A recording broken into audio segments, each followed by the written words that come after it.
12 जून 1975 ये वो तारीख है जहां से इंदिरा गांधी और देश में आपातकाल की कहानी शुरू हुई।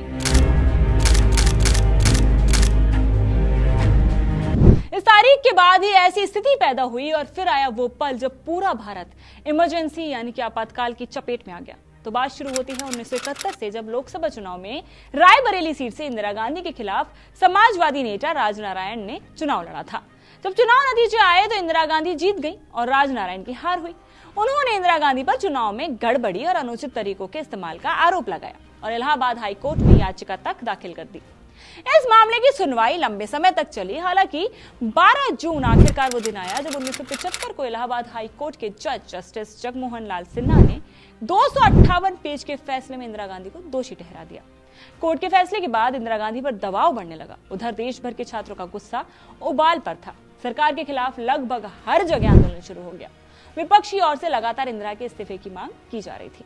इंदिरा गांधी के करीबी लोगों में से एक आर.के. धवन ने 2015 में अपने एक इंटरव्यू में कहा था कि कोर्ट का फैसला आने के बाद इंदिरा ने इस्तीफा देने का मन बना लिया था। बकायदा उन्होंने अपना इस्तीफा टाइप भी करवा लिया था। लेकिन 25 जून की आधी रात को सबको चौंकाते हुए उन्होंने अचानक देश में इमरजेंसी लागू कर दी। धवन का कहना था कि सबसे पहले 8 जनवरी 1975 को पश्चिम बंगाल के मुख्यमंत्री सिद्धार्थ शंकर रे ने इंदिरा गांधी को इमरजेंसी लगाने का सुझाव दिया था।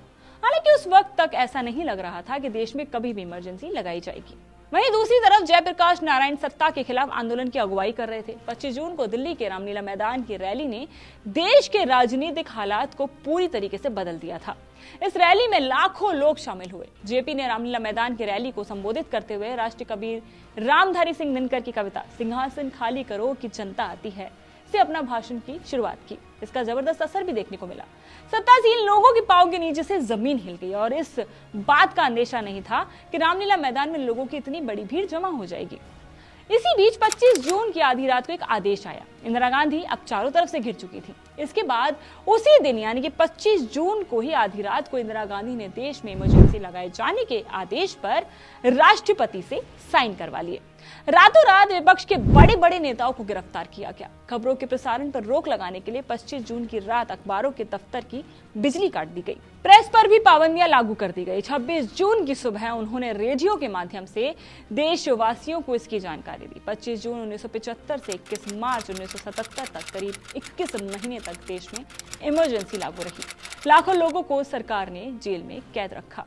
तो इमरजेंसी की कहानी जो शुरू हुई थी वो थी 12 जून से, यानी कि आज ही की तारीख से। तो ये थी अभी की खबर। ऐसी तमाम अपडेट्स हम आपके लिए लाते रहेंगे। जुड़े रहिए इंडिया टीवी के साथ।